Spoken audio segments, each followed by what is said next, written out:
Di sini, mari kita tengok MS bab 2 kuadratik. Soalan yang berkaitan dengan punca. Nampak aja soalan yang berkaitan dengan punca. Fikir formula ini. Kalau sekarang anda ada AX tambah BX tambah C sama dengan kosong, di mana punca telah diberi. Contohnya punca tu alpha dan juga beta. So daripada sini, apa yang you kena boleh buat ialah, you boleh cari dia punya hasil tambah punca dengan hasil darab punca. Iaitu sama dengan negatif B over A sama dengan C over A. Negatif baca. Nampak? So, apa itu hasil tambah punca? Hasil tambah ialah ambil punca dia, tambah. Dan sama dengan negatif B over A.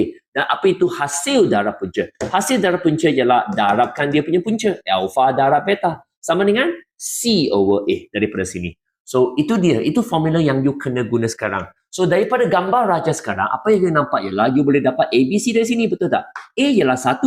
Lepas tu, B adalah negatif 8. Lepas tu, C adalah M. Satu lagi benda yang you kena tahu ialah punca dia. Sebab kalau tengok sini, tiada alpha beta. Tetapi, dia kata, satu punca tu adalah 3 kali ganda punca yang satu lagi. Buat perbandingan. Artinya, sekarang punca dia adalah, jika satu ialah alpha, satu lagi mesti kena 3 kali ganda. Artinya 3 alpha. Kena guna simbol yang sama. Alpha, 3 kali ganda. Lepas tu kita masukkan dalam formula. So punca kami sekarang kena tukar sikit. So saya padam dulu ini. Sekarang punca saya adalah alpha dengan 3 alpha. So hasil tambah punca dia adalah alpha tambah 3 alpha. Kalau dikata nak darab, artinya alpha darab dengan 3 alpha. Sama dengan masukkan ABC sekarang. So ABC kita adalah kat sini.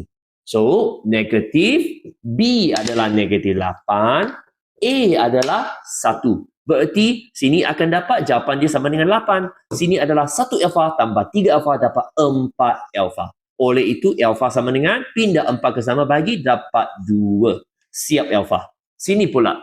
Alpha darab dengan 3 alpha dapat 3 alpha kuasa 2. Lepas tu C per A ialah C per A. Artinya M per 1 iaitu dapat M. So sekarang sudah siap, tak boleh buat apa lagi. Tapi you sudah ada alpha, betul? So alpha A masuk sini.